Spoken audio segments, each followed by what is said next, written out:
And Tom is very friendly with the Somalians. You know, he's doing a great job. He's a big fan. He's a big fan of Somalia. You just watched the casual brutality of American fascism performed in black tie and formal gowns, and let me tell you what makes this moment of political theater at the White House congressional ball so profoundly revealing about the precipice we're standing on right now.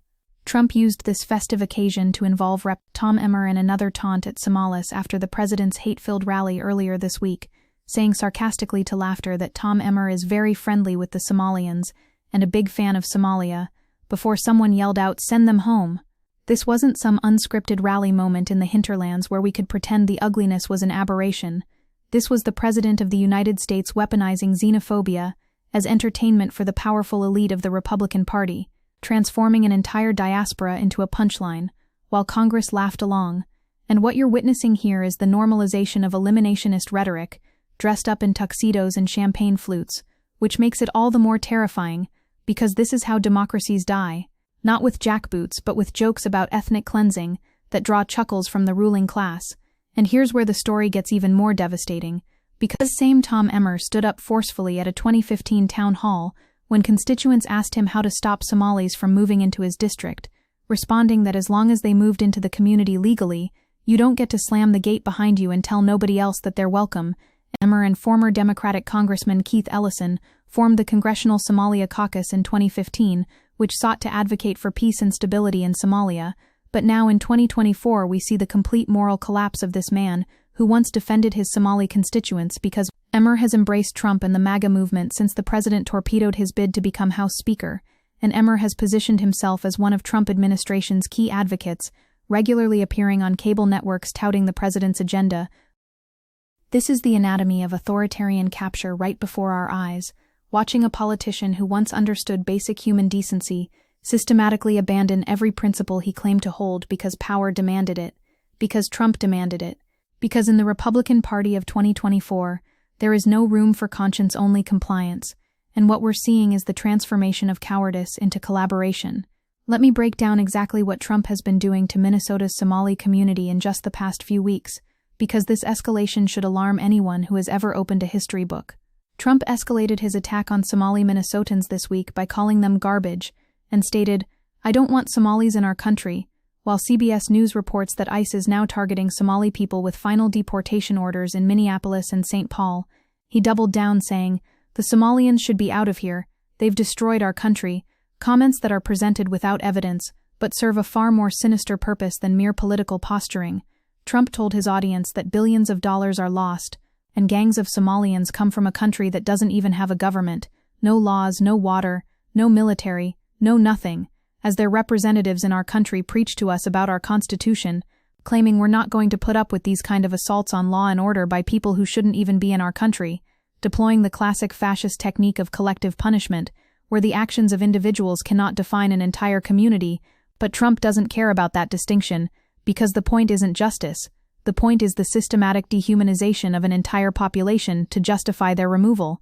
And listen to this staggering demographic reality that makes Trump's rhetoric even more transparently racist and unconstitutional. Of the approximate 80,000 Somali people in Minnesota, Census Bureau figures from 2024 show that about 95% are U.S. citizens, and more than half were born in the United States, with most Somali-born immigrants entering the country before 2010. These are American citizens we're talking about, people born on American soil under the 14th Amendment, children who've never known another home, and yet the president stands before crowds and declares he doesn't want them in our country, as if citizenship itself can be revoked by presidential decree based on ethnic origin. Dartmouth College political science professor Brendan Nehan says Donald Trump's descriptions of people from other countries and other racial and ethnic groups as subhuman animals is the kind of language we see in countries before they have ethnic violence or even genocide. And this isn't hyperbole or academic alarmism. This is pattern recognition from scholars who study how societies descend into atrocity, and we should be listening when the experts on democratic backsliding tell us that we're watching the playbook unfold in real time. Now here's where the betrayal cuts even deeper, because Salman Fiki, who first immigrated to the United States from Somalia in 2009, stood front row behind President Trump during a campaign rally in St. Cloud in July 2024, after getting the call from Trump's campaign team to help drum up support, said he was proud to do it, But now as a large-scale ICE operation against Somalis begins, preceded by repeated derogatory comments, Ficky's support for the Republican Party is over, and he felt betrayal by the president, the one he organized for and did outreach for. Think about what this represents. Trump's campaign cynically used Somali Americans as props during the election to demonstrate supposed inclusivity and broaden his coalition, extracting their labor and their public endorsements and their credibility within their communities, only to turn around mere weeks after taking office and launch a systematic campaign of vilification and deportation against those very same people. This isn't just political opportunism. This is a deliberate act of using marginalized communities as human shields during campaigns and then as scapegoats during governance. Trump's comments have shaken people like Ficky, who saw an opportunity for the GOP to gain further ground in the Somali community, calling the rhetoric dehumanizing and very demeaning.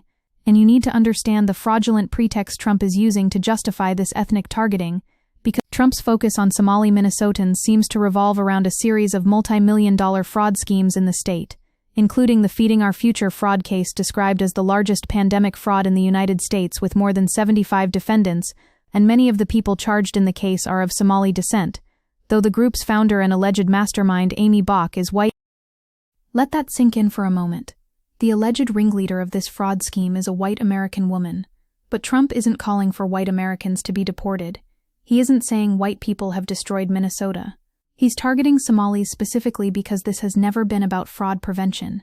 It's about finding any available justification to demonize an entire ethnic and religious minority.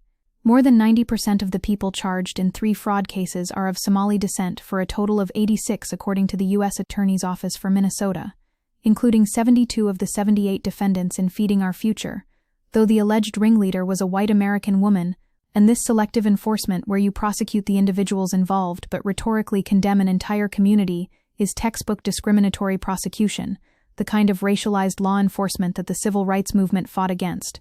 Now watch how Trump has escalated this beyond even his usual xenophobic rhetoric, because Trump ramped up his anti-immigrant rhetoric in a speech Tuesday night, saying, "We always take people from Somalia, places that are a disaster, right? Filthy, dirty, disgusting, ridden with crime.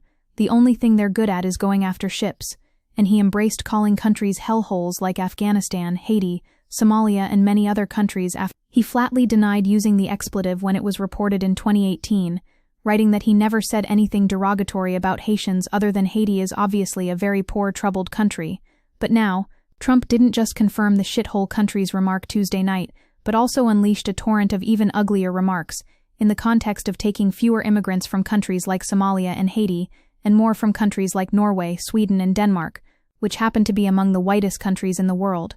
The mask has completely come off. Trump is now openly admitting to lies he denied for years, and doubling down with even more explicitly racist commentary, because Republicans and others seem to have largely given up on policing Trump's xenophobic rhetoric, and he is now dispatching it much more liberally.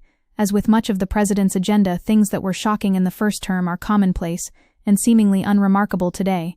He has pushed the envelope just that far. The frog has been boiled.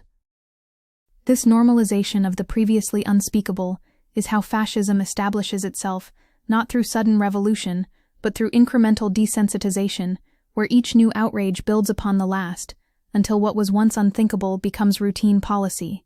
Minnesota State Representative Samakab Hussein told Newsweek that Trump's remarks have fueled fear and confusion, with many terrified to go about their lives, saying they're afraid to go out to the grocery store, they're afraid to send their kids to school. And Abdullahi Abdullah, an urban planner and veteran of the Minnesota Army National Guard, told Newsweek that many in the community have started carrying passports and legal documents every time they leave their homes in anticipation of being stopped by ICE.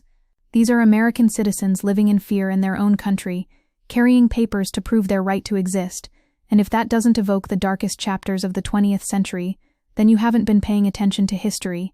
Minneapolis Mayor Jacob Frey told reporters that the city is home to about 84,000 Somali residents, most of whom are American citizens, and that Trump would demonize an entire diaspora, the vast majority of whom live here as legal citizens or permanent residents, is beyond reprehensible.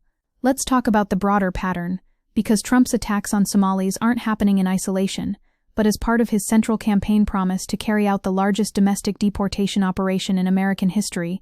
Law enforcement's identification of an Afghan national as the suspected gunman in last week's deadly shooting prompted Trump to ramp up his anti-immigrant rhetoric, and enact sweeping new restrictions on legal immigration, including a pause on all asylum decisions, changes to green card vetting, and a pause on all visas for Afghans.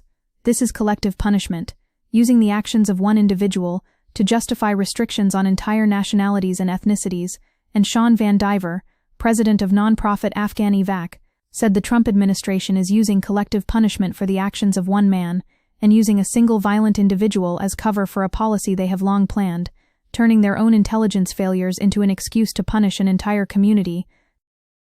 The shooting becomes the pretext for policies that were already designed and waiting for justification. Manufactured crises deployed to advance an authoritarian immigration agenda that targets brown and black people, regardless of their legal status or their contributions to American society. And understand the contemptible silence from Minnesota Republicans, because state Republican leadership took questions about Trump's attacks on Somali Minnesotans during a press conference on the state's budget outlook, and while GOP House Speaker Lisa DeMuth, State Senator Rick Pratt, and House Floor Leader Harry Niska indicated they disagree with the president's characterization of all Somalis, none directly condemned his comments or actions. This is how authoritarianism consolidates, not through universal enthusiasm, but through the strategic silence of those who know better, but lack the courage to speak.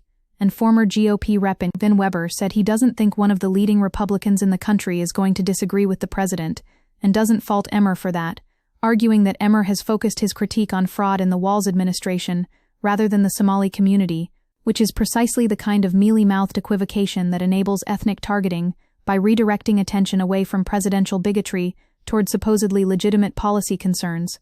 The Minneapolis Somali community represents everything America claims to be at its best.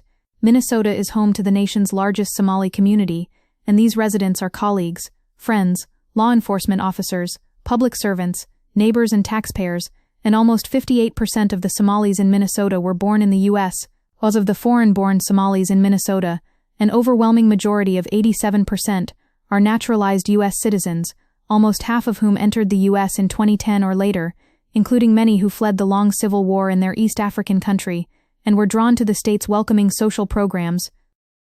These are refugees who came to America seeking safety from violence and instability, who built lives and businesses and families, who became citizens and contributed to their communities, who embodied the promise that America has always made to those fleeing persecution, and now they're being told by the president that they're garbage, that they've destroyed the country, that he doesn't want them here. This is a direct repudiation of everything the Statue of Liberty claims to represent, and it's happening not despite American values, but because a significant portion of the American electorate has decided that those values only apply to certain kinds of people. Think about the historical arc here, because over time Somalis have become integrated into the community and have played larger roles in local and even national government, including Rep. Ilhan Omar, who in 2018 became the first Somali American elected to Congress and has been a frequent target of Trump's attacks, and the fact that Trump uses a sitting member of Congress as a focal point for his xenophobic attacks tells you everything about how this administration views Muslim and African Americans in positions of power. Rep. Ilhan Omar said on CBS News Face the Nation that it's unfair to blame the entire community for the actions of a relative few, and that most are angry about the fraud, noting that this also has an impact on Somalis, because we are also taxpayers in Minnesota.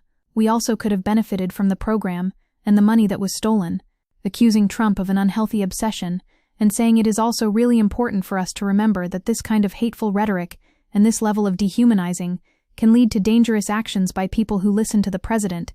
This is the calm, rational response of someone who understands that stochastic terrorism works precisely through this mechanism. The president doesn't need to explicitly call for violence when he spends weeks dehumanizing a community and declaring they shouldn't be in the country, because someone somewhere will take that as permission to act. The ideological framework Trump is deploying here connects to the broader Republican project of redefining who counts as a real American, and Trump has attempted to deliver the single largest mass deportation program in history, focusing on black and brown immigrants whom he characterized throughout the 2024 race as barbaric, criminal, insane, pet-eating and murderous garbage, while Trump has aligned himself with GOP lawmakers who have aimed to prohibit the teaching of ethnic studies and black history in K-12 schools and banned books, and he has sought to end birthright citizenship, which declares a person born on U.S. soil to be a U.S. citizen regardless of the status of their parents, a right guaranteed by the 14th Amendment since 1868, when it was designed to overturn the Dred Scott decision, which had declared that neither enslaved nor free people of African descent could be citizens. The connections are explicit. Trump is attempting to roll back the most fundamental achievement of Reconstruction, to return to a conception of American citizenship that is inherently racialized and excludable, where your claim to belong depends not on your birth or your legal status, but on your ethnic and religious identity as adjudicated by white Christian nationalism. Trump has primarily focused on tactics of dehumanization, depicting migrants as impure and economically draining to present them as a threat to the American way of life, and by portraying immigrants in such a negative light, he ensures that criminalizing and persecuting these individuals sounds rational and even necessary, and Trump has denigrated undocumented immigrants in recent weeks by accusing them of poisoning the blood of our country, associating them with drug and alcohol use, and portraying them as dangerous threats to Americans, prompting widespread criticism and denunciations of racism and xenophobia from immigrant and civil rights groups. This is literal Nazi rhetoric, the language of blood purity and racial contamination, and the fact that it's being deployed by the President of the United States in 2024 should be treated as the emergency it represents. But instead we've normalized it to the point where major media outlets report it as just another campaign controversy, rather than as the explicitly fascist ideology it embodies. The Somali community's response demonstrates remarkable dignity in the face of systematic persecution, because Hussein said Trump's attacks on the Somali community are a political tactic designed to sow division, stating it's part of political strategy to target immigrants and communities of color when the polling numbers drop or when attention is slipping away, and declaring, "We are Minnesotan, we are Americans, and we are not going anywhere." And Reppert Ilhan Omar, who earned her U.S. citizenship 25 years ago after escaping a civil war in Somalia as a child, told NewsNation that the Somalis are not, and I am not, someone to be intimidated, and we are not going to be scapegoated. This is the language of people who understand both their rights and their vulnerability, who recognize that asserting their humanity and their citizenship is an act of resistance against a president who would deny both. And this is where we see the real patriotism, not in Trump's performative flag-hugging, but in the insistence of marginalized communities that the Constitution means what it says and applies to everyone.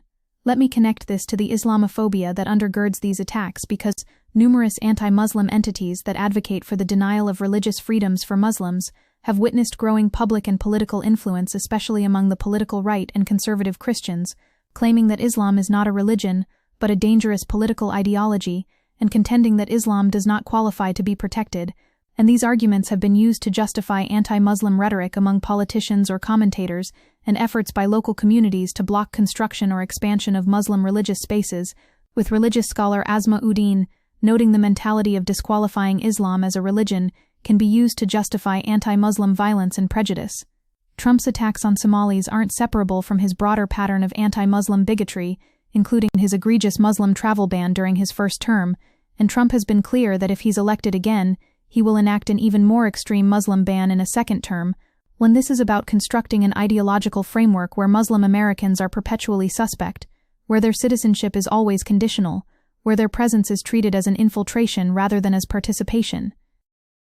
What we're watching in that clip from the congressional ball is the aestheticization of cruelty, the transformation of ethnic targeting into entertainment for the ruling class. And this should horrify us, not just because of what it says about Trump, but because of what it reveals about the Republican Party that laughs along. Someone yelled out "send them home" during Trump's remarks, somewhat echoing the "send her back" chant that broke out after Trump baselessly accused Somali American Rep. Ilhan Omar during previous rallies, and the fact that this rhetoric now appears at formal White House events rather than just campaign rallies marks an escalation in how normalized and institutionalized this xenophobia has become. The distance between "send them home" and actual ethnic cleansing is measured not in ideology but in implementation, and every historical parallel tells us that once you've established the rhetorical framework for removal, once you've successfully dehumanized a population and convinced a critical mass that they don't belong, the mechanisms of state violence become not just possible, but inevitable. The resistance must be uncompromising because Minneapolis City Council member Jamal Osman criticized the Trump administration for othering a population, saying our Somali American neighbors, the vast majority of them U.S. citizens, deserve to feel safe in their own country. And Minneapolis Mayor Jacob Frey said the city would stand by the Somali community and pushed back against the administration's rhetoric. This is where local officials become the front line of defense against federal overreach, where sanctuary policies aren't just progressive posturing, but necessary bulwarks against ethnic targeting, and where we need every level of government that isn't controlled by MAGA Republicans to stand up and say explicitly that the president's rhetoric is unconstitutional, un-American, and intolerable. The Democratic Party needs to make this a centerpiece of its opposition strategy, not in some abstract defense of diversity, but in concrete protection of American citizens whose rights are being trampled. And if Democrats can't find their moral clarity and their political courage in defense of 80,000 American citizens being terrorized by their own president, then what exactly is the point of their existence as a party? This moment demands we recognize what's happening with clear eyes, because the pattern is unmistakable. Trump is systematically targeting ethnic and religious minorities, using any available pretext to justify collective punishment, deploying the full power of the state to terrorize communities, and doing it all while Republican officials either cheer him on or maintain strategic silence. Minnesota State Republican Party Chairman David Hand said, "I don't think it's fair to castigate an entire group of people, no matter who they are, for the crimes of some of them," which sounds reasonable until you realize he's saying this while refusing to actually condemn Trump or distance his party from these attacks, treating disagreement as a matter of personal opinion rather than as a fundamental breach of democratic and constitutional principles that requires institutional response. This is how autocracy consolidates through 1,000 small surrenders, through the unwillingness of supposedly moderate voices to draw hard lines and enforce consequences, through the prioritization of party unity over moral conviction. The historical resonance here should be deafening because we've seen this before. We know how this ends. We understand that targeting one minority community is never the stopping point, but always the beginning. And once you've established the precedent that citizenship can be functionally revoked based on ethnic origin, every other minority becomes vulnerable to the same logic. The Somali community in Minnesota didn't do anything to deserve this persecution. They're being targeted precisely because they're visible, because they're Muslim, because they're African, because they represent the changing face of America that white Christian nationalism finds existentially threatening, and because scapegoating vulnerable minorities is always easier than addressing actual policy challenges or admitting that your economic program serves the wealthy rather than working people. Trump's attacks on Somalis are fundamentally about maintaining a racial hierarchy where whiteness remains the default category of citizenship and everyone else exists on sufferance, and that's why this matters for all of us regardless of our background, because the logic of exclusion doesn't stop once it starts. It just finds new targets. We stand at a moment of moral decision where silence becomes complicity, and where the choice to look away from state-sponsored persecution of American citizens makes you part of the problem. The Somali community in Minnesota deserves every protection the Constitution guarantees, every right that citizenship confers, every assurance that their government will defend rather than attack them, and they deserve solidarity from everyone who claims to believe in justice and equality and the fundamental principle that all people are created equal.